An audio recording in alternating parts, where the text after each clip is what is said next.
E na aula anterior, nós realizamos a configuração básica do nosso ambiente de desenvolvimento. Fizemos a instalação do VS Code e também do Node, ferramentas que serão necessárias para darmos início à nossa codificação. Hoje falaremos especificamente de algumas regrinhas básicas do JavaScript. Iremos entender o que é necessário para que o nosso código possa ser executado da maneira correta. Então, vem comigo e bora codar!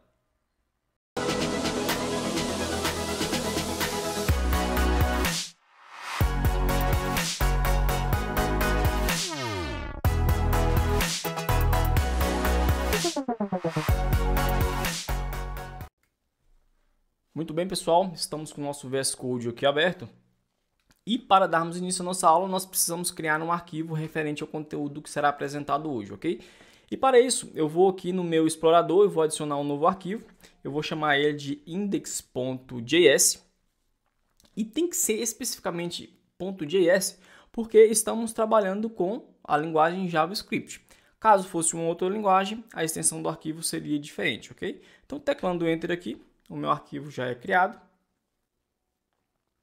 E hoje falaremos sobre 3 regrinhas básicas, sendo elas palavras reservadas, case sensitive e, por último, mais ou menos importante, falaremos sobre comentários. Perfeito. Então, o que é uma palavra reservada para o JavaScript? Elas nada mais são do que identificadores exclusivos que a linguagem utiliza para que uma determinada ação possa ser executada no código.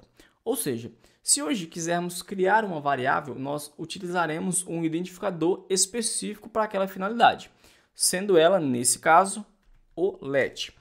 Existem outras, tá? Existem outras palavras reservadas que são responsáveis pela criação de uma variável, porém, hoje falaremos apenas do let. E em uma aula específica sobre variáveis traremos esses novos conceitos, ok? Então, nós invocamos o let, a palavra reservada ou identificador, como você queira chamar, damos um nome para essa variável, que eu vou chamar de linguagem, e aqui poderia ser qualquer nome, salvo algumas regrinhas específicas, que novamente eu falarei em um momento oportuno. Colocamos o operador de atribuição e posteriormente damos um valor para essa variável. Nesse caso, eu vou estar colocando um texto, eu vou colocar o nome JavaScript. E perfeito, salvamos com Ctrl S ou Command S. E nesse momento nós já temos criado aqui uma variável onde o JavaScript entende que a linguagem, que é a variável que foi criada, ela está recebendo a palavra JavaScript. Ela está recebendo um valor que é uma palavra, no caso, o JavaScript, ok? Então, nós temos uma série de identificadores no JavaScript que são responsáveis por outra série de ações que poderiam ser executadas, como, por exemplo, o identificador function, que é utilizado para criar uma função onde ela irá realizar uma operação e tratar alguns dados dentro do seu código. Temos também identificadores para instruções condicionais, como por exemplo o if ou ainda o else. Temos um identificador específico para retornar valores, que seria o return. Então, nós poderíamos estar utilizando o return dentro de uma function, onde logo após a função tratar os dados como deveria, ela seria retornado pelo identificador return. Mas hoje, como eu falei, nós não vamos trazer conceitos muito profundos, muito complexos sobre isso, porque hoje eu quero que vocês entendam especificamente que, para codificar no JavaScript, nós utilizamos identificadores específicos. Então, sempre que eu estiver codificando, eu vou estar utilizando um identificador, uma palavra reservada, para que uma determinada ação possa ser executada, ok? Bom, então falando agora sobre case sensitive, o que seria isso? É basicamente dizer que o JavaScript ele consegue fazer a distinção entre palavras que começam com letras maiúsculas e palavras que começam com letras minúsculas. E por que motivo isso seria importante para a gente? Por que isso seria interessante? Olha só, reparem. No próprio instanciamento do identificador let, nós vimos que ele começa aqui com letra minúscula. Então, se tentarmos criar uma variável com let também, só que com começando com a letra maiúscula e aí posteriormente dando o nome à variável, que nesse caso eu vou chamar de sobrenome e vou atribuir um valor a ela que também é uma palavra, nós vimos que a sintaxe de criação da variável está em termos correta, ou pelo menos em parte dela, porque nós estamos denominando um nome para essa variável, utilizando o operador de atribuição e, por fim, atribuindo um valor a essa variável. Só que, olha só, nós estamos recebendo um erro, né? O nosso arquivo está vermelho e aqui nós temos essa linha ondulada que, se passarmos o mouse por cima, ele vai informar o seguinte, olha, palavra-chave ou identificador desconhecido.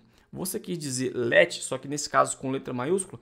Então veja só, se tentarmos utilizar um identificador onde no seu instanciamento nós colocarmos uma palavra maiúscula onde não deveria ou uma palavra minúscula onde não deveria, esse tipo de erro vai acontecer. O JavaScript não vai conseguir identificar aquela palavra-chave e vai reportar o erro para a gente. Então, logo entende-se que nós devemos utilizar a sintaxe correta, considerando aí letra maiúscula e letra minúscula, para que uma determinada ação possa ser criada, possa ser executada com sucesso. Então, nesse caso, eu vou tirar a letra L maiúscula, eu vou colocar minúscula, e olha só, o nosso problema já para de acontecer. Eu vou salvar aqui com Ctrl S novamente, e pronto, o JavaScript entende agora que nós temos duas variáveis que estão sendo instanciadas pelo identificador let, estão sendo atribuídos os seus nomes e os seus respectivos valores.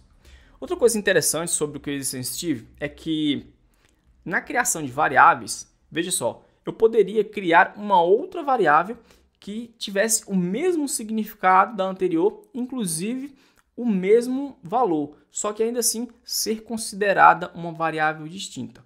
Olha só como podemos fazer isso. Eu vou invocar o meu let novamente, vou colocar o nome da variável como sobrenome também e vou inclusive atribuir a ela o mesmo valor, o nome Oliveira. Vou salvar e olha só, não temos nenhum problema aqui nesse momento. Isso porque, embora nós temos duas variáveis que, em sentido de nome, né, têm o mesmo sentido e, inclusive, o mesmo valor, para o JavaScript são variáveis distintas, porque a primeira começou com letra minúscula e a segunda começou com letra maiúscula. Então, para ele, são variáveis distintas. Obviamente, não é recomendável criar variáveis que tenham o mesmo nome, o mesmo valor, o mesmo sentido, no mesmo escopo de bloco de código.